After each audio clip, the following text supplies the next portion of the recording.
Okay, welcome back everyone to The Deep Dive. Hello.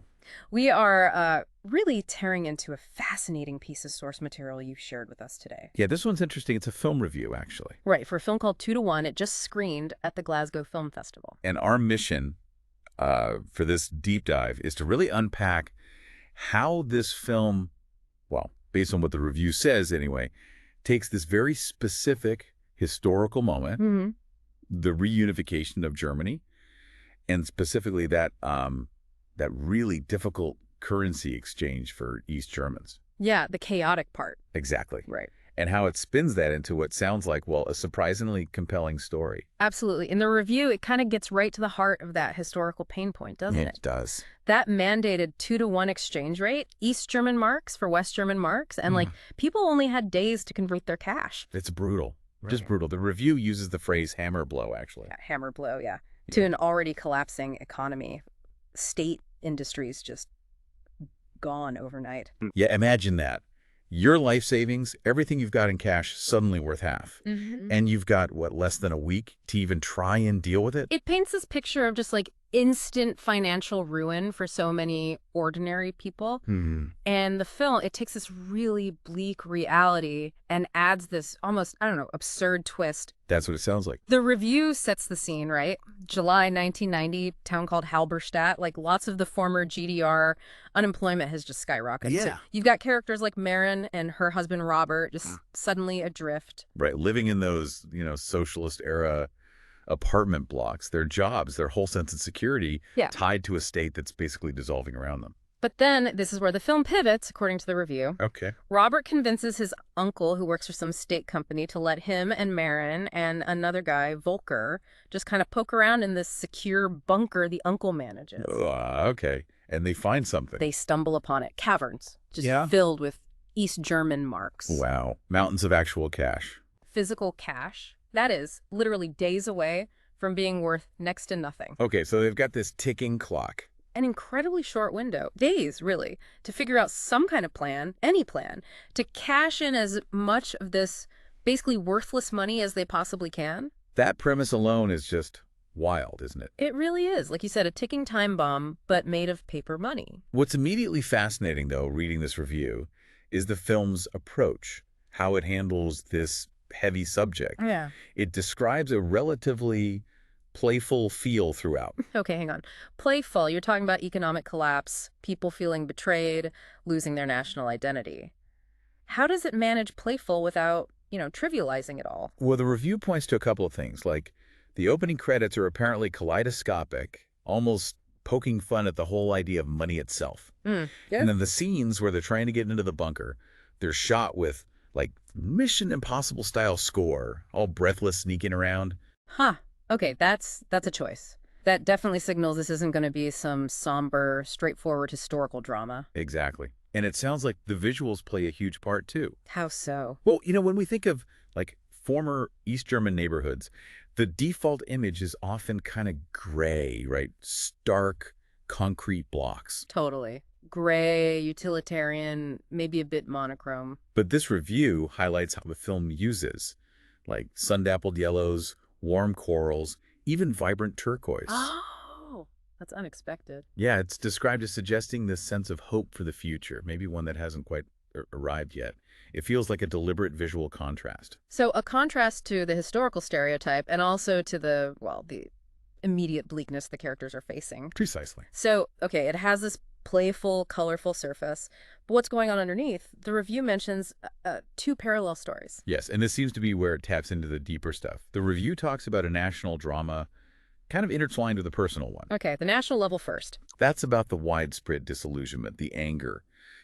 The flaws of the old GDR system are obvious, but there's also this dawning realization that, hey, life in the West isn't necessarily this guaranteed upgrade for everyone. Right, like that bit of dialogue the review quotes between Robert and Marin. Robert says, "They've screwed us all these years." And Marin replies, "But you always knew that." Yeah. And then Robert just sighs, "Yeah, but I hoped for something else." Oof.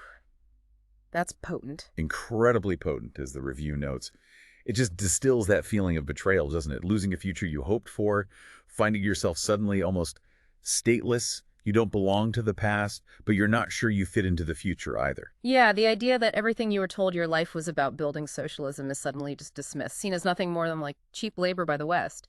How do you even process that kind of evaporation of your whole world? And that leads to this interesting question the film seems to be asking. What fills that vacuum? When an ideology collapses, does, naked greed just rush in? The review mentions the characters initially think about sharing the bunker money with their neighbors, like a collective act almost. Defiance against the failed state, maybe. But human nature, personal interests, individual dreams, they're always there, aren't they? Ready to complicate things. Exactly. So it seems to offer this intriguing look at how people navigate sudden, unexpected wealth born from chaos and failure.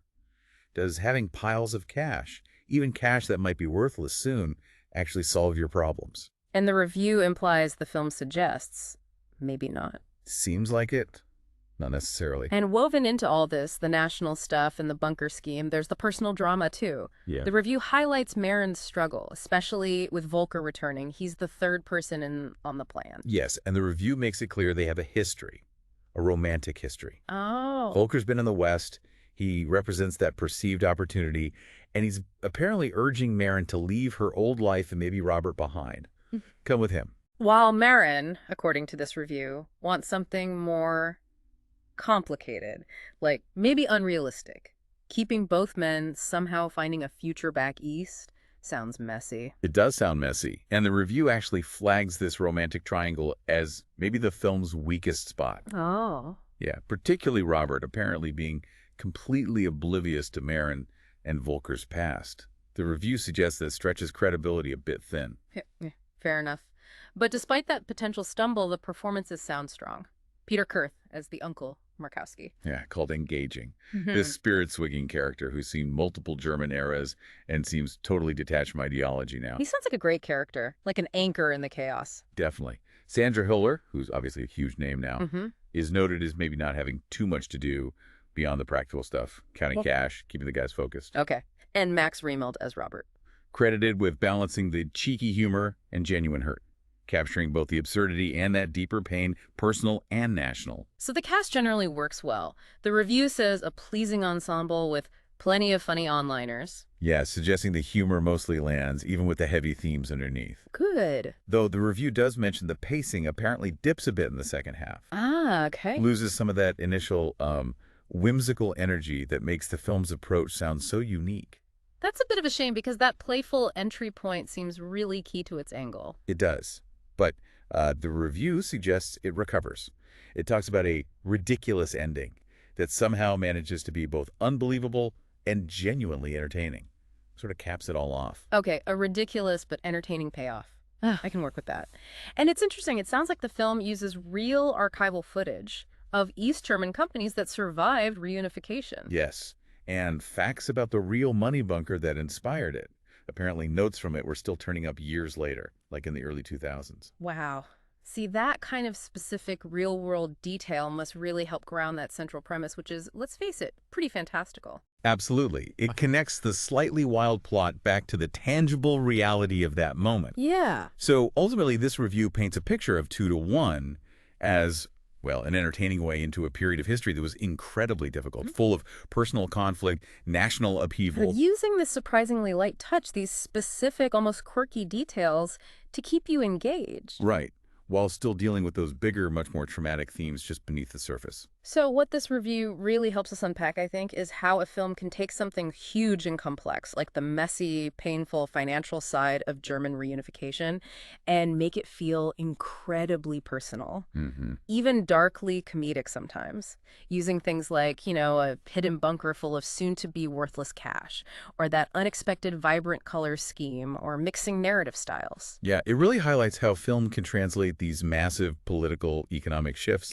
things that seem abstract, like changing borders or currency rates, into the immediate, tangible reality of someone's everyday life. It shows how these huge forces just fundamentally alter relationships, create these bizarre dilemmas. And capture that raw feeling of being completely, utterly screwed by history, basically. It really makes you stop and think, doesn't it? Beyond this specific story, how many other moments of huge historical change had these kinds of surprising, deeply personal, almost hidden impacts on ordinary people. Yeah, the kinds of impacts you definitely don't read about in Yeah. the main historical accounts, those little everyday consequences of massive events. Exactly. What other moments like that are out there waiting to be explored? Something for you to maybe mull over.